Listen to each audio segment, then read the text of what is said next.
Kerala governor Rajendra അർലേക്കറെ തിരിച്ചു വിളിക്കണമെന്നാവശ്യപ്പെട്ട് രാഷ്ട്രപതിക്ക് പരാതി.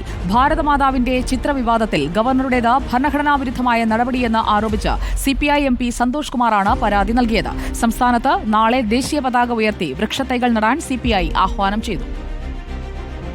RSS കൊടി പിടിച്ച ഭാരതമാതാവിന്റെ ചിത്രത്തെ ചൊല്ലി വിവാദം കനക്കുകയാണ്. ഗവർണർ രാജേന്ദ്ര അർലേക്കറെ തിരിച്ചു വിളിക്കണമെന്നാവശ്യപ്പെട്ട് CPI MP സന്തോഷ് കുമാറാണ് രാഷ്ട്രപതിക്ക് പരാതി നൽകിയത്. പ്രതിപക്ഷ പാർട്ടികൾ ഭരിക്കുന്ന സംസ്ഥാനങ്ങളിൽ ഗവർണർമാർ ഭരണഘടനാ പദവിക്ക് അനുസൃതമായല്ല പ്രവർത്തിക്കുന്നതെന്നും കത്തിൽ കുറ്റപ്പെടുത്തി.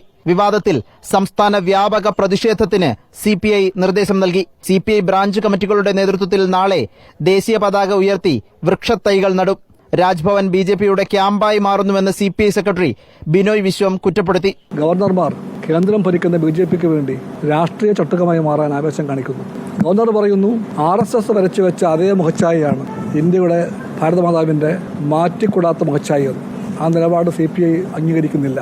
ഗവർണർ ഭരണഘടനാ പദവി ദുരുപയോഗം ചെയ്തുവെന്നും രാജ്ഭവനെ രാഷ്ട്രീയ വേദിയാക്കരുതെന്നും CPM general secretary MA baby. He should not do anything which will draw controversy around the Raj Bhavan and around himself as the governor. He can worship Bharata Mata with the saffron flag and all that. This is I have seen in the newspapers. He should not have brought. ആലപ്പുഴയിൽ ഭാരതാംബയുടെ ചിത്രത്തിൽ മാല ചാർത്തി BJP പ്രതിഷേധിച്ചു. മന്ത്രി P പ്രസാദിന്റെ ചേർത്തലയിലെ ഓഫീസിന് മുന്നിലായിരുന്നു പ്രതിഷേധം.